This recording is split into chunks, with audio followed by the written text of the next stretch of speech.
माझ्या जीवनामध्ये पहिल्यांदा बैलगाडा शर्यत एवढ्या मोठ्या भव्य दिव्य प्रमाणामध्ये चंद्रार पाटील यांनी आयोजित केली होती।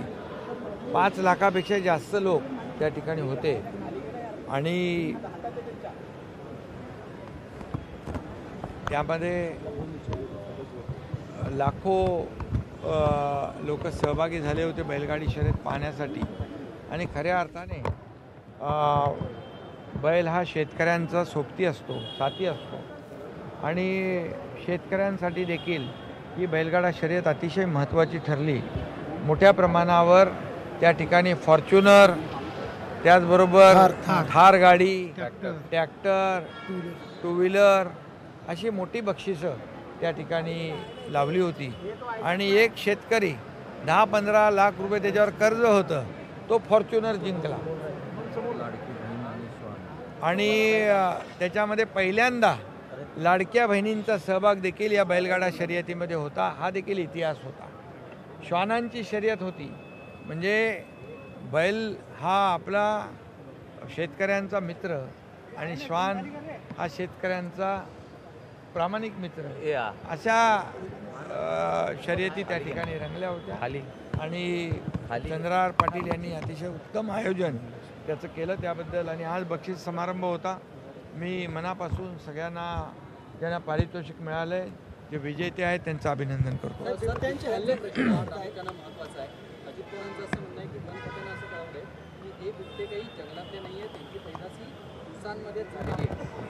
नाही, आज मुख्यमंत्री महोदयांच्या अध्यक्षतेखाली एक महत्त्वाची बैठक झाली। अजितदादाही होते आणि आम्ही सगळेच होतो। त्यामध्ये जे काही पुणे जिल्ह्यामध्ये जुन्नर असेल, शिरूर असेल, पारनेर असेल, अहिल्यानगर असेल, या अनेक ठिकाणी बिबट्यांची जी दहशत पसरलेली आहे आणि लोक भयभीत झालेले आहेत। मी स्वतः त्या ठिकाणी व्हिजिट करून आलो आणि दिवसा ढवळ्या बिबटे तिकडे फिरताना लोक पाहत आहेत। त्यामुळे आजची बैठक अतिशय महत्त्वाची होती आणि त्यामध्ये जो बिबट्या गावठाणाकडे, घराकडे, या ठिकाणी शेतीकडे येतो आणि त्याला तात्काळ जेरबंद करण्याचा निर्णय झालेला आहे। ट्रँग्युलाइज करणं आणि त्याला जेरबंद करणं, यासाठी निवारा केंद्र वाढवणं हाही निर्णय झालेला आहे। त्याचबरोबर जो नरभक्षक आहे त्याला, नरभक्षक बिबट्याला दिसताक्षणी गोळ्या घालण्याचाही निर्णय झालेला आहे। आणि कुठल्याही परिस्थितीमध्ये माणसाचे जीव वाचले पाहिजे। तिथल्या लहान मुलांमध्ये एक भीतीचं वातावरण झालं आहे, पालकांमध्ये भीतीचं वातावरण निर्माण झालं आहे आणि म्हणून मोठ्या प्रमाणावर पेट्रोलिंग, पोलीस डिपार्टमेंट आणि फॉरेस्ट अशा प्रकारचे वन खात्याचे टीम आणि पोलीस या सगळ्यांनी गस्त वाढवणे, पेट्रोलिंग करणे, त्याचबरोबर या बिबट्यांचा जो काही वावर आहे तो कमी करणे, अशा प्रकारचे निर्णय त्या ठिकाणी झाले। त्याचबरोबर पिंजरे मोठ्या प्रमाणामध्ये त्या ठिकाणी ते उपलब्ध करून देणे हे देखील झालं आहे।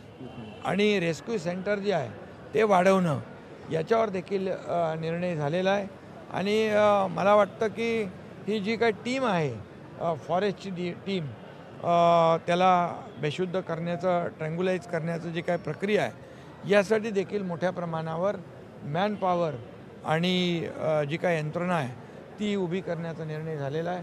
आणि त्याचबरोबर बिबट्या शेड्यूल 1मधून शेड्यूल 2मध्ये टाकण्यासाठी केंद्र सरकारकडे देखील मागणी करण्याचा निर्णय झालेला आहे, जेणेकरून त्या भागामध्ये बिबट्याची दहशत संपून जाईल आणि त्यांना पूर्णपणे जे काही रेस्क्यू सेंटर आहेत, जे आता तिथं त्याची कॅपॅसिटी कमी आहे, परंतु ती कॅपॅसिटी वाढवणं हे याच्यावर निर्णय झाला आहे।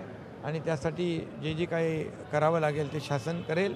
लोकांचा जीव बिलकुल महत्त्वाचा आहे, लोकांचा जीव वाचवणं याला प्राधान्य शासन देईल। ठाणे महानगरपालिकेमधनं BSEPची जे घर प्रकल्प आहे त्यामध्ये मुद्रांक शुल्कमध्ये अधिभार सवलत जाहीर केलेली आहे। जवळपास 6,343 गरीब कुटुंबियांना याचा फायदा होणार आहे। BSEPची घरं जी ठाण्यातली आहेत 6-7 हजार, त्यांना 1% स्टॅम्प ड्युटी भरावी लागत होती, परंतु आपण निर्णय आपण घेतलेला आहे की आता त्यांना फक्त जवळ 56,000 ते 1,34,000पर्यंत ती रक्कम होत होती, पण आता फक्त 100 रुपयामध्ये त्यांना हे रजिस्ट्रेशन होणार आहे. त्यामुळे लाखो रुपयांचा फायदा सर्वसामान्य BSVPमध्ये घरामध्ये राहणाऱ्या नागरिकांना होणार आहे.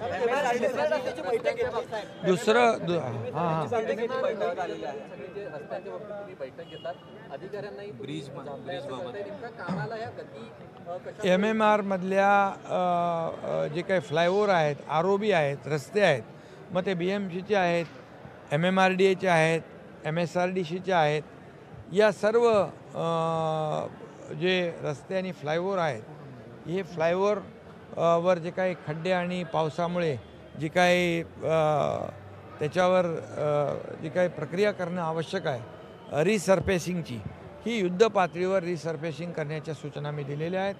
ताबडतोबीने काम सुरू करण्याच्या सूचना दिल्या आहेत. फेब्रुवारी एंडपर्यंत कंप्लीट हे फ्लायओव्हर, ROB आणि रस्ते स्मूथ झाले पाहिजे, रिसर्फेसिंगचं काम पूर्ण झालं पाहिजे, अशा प्रकारच्या सूचना मी दिलेल्या आहेत. आणि त्यामध्ये एक मॉनिटरिंग सिस्टीम, एक कक्ष देखील या ठिकाणी नगरविकास विभागाच्या माध्यमातून याच्यावर देखरेख करेल आणि क्वालिटीचं काम या ठिकाणी होईल आणि लोकांना त्याचा फायदा होईल. बाबा सिद्दीकी प्रकरणातील आरोपी अनमोल बिश्नोईला आणलं जात आहे भारतात.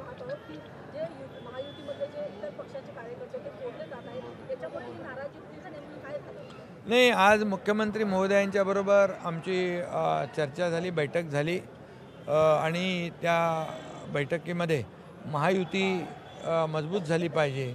महायुतीमध्ये कुठेही मतभेद होता कामा नये, महायुतीला कुठेही गालबोट लागू नये आणि म्हणून आम्ही महायुतीने लोकसभा लढलो, महायुतीने विधानसभा लढलो, महायुतीने आपण विधानसभा लँडस्लाईड विक्ट्री यश प्राप्त केलेलं आहे आणि त्यामुळे कुठेही वातावरण या स्थानिक स्वराज्य संस्थांमध्ये बिघडू नये, खराब होऊ नये, अशा प्रकारची भूमिका मुख्यमंत्री महोदय आणि माझी दोघांची आहे. आणि त्यामुळे यामध्ये मुख्यमंत्री महोदयांनी देखील सांगितलेलं आहे की आता जे इंटरनल जे प्रवेश आहेत, शिवसेना भाजप शिवसेना किंवा महायुती, हे कुठल्याही परिस्थितीमध्ये घेतले जाऊ नये.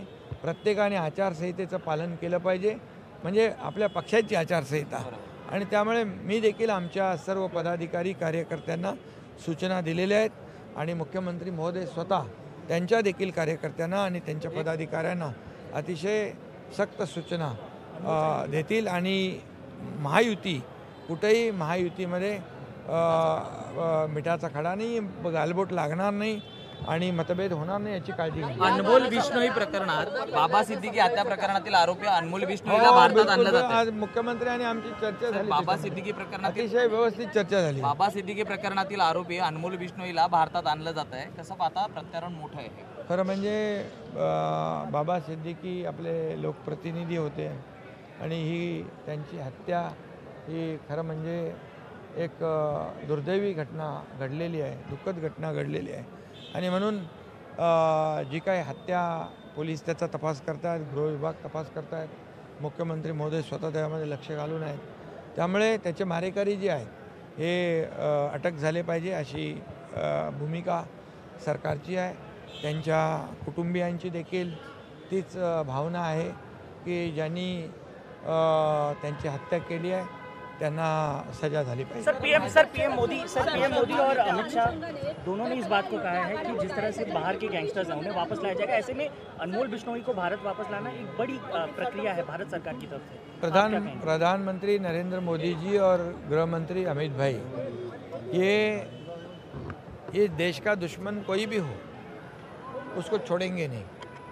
पाकिस्तान को भी ऑपरेशन सिंदूर के माध्यम से जिन्होंने पहलगाम का हमला किया है उनको भी मुंह तोड़ जवाब दिया है, घर में घुसकर मारने का काम किया है. ये नया भारत है, इसलिए इस देश में हमारे किसी भी राज्य में ऐसी कोई भी दुर्घटना हो तो आरोपी कोई भी हो, कहीं भी हो, उसको ढूंढ कर लाने का काम सरकार करेगी. लोकशाही मराठी ऐका, पहा, जागरूक रहा.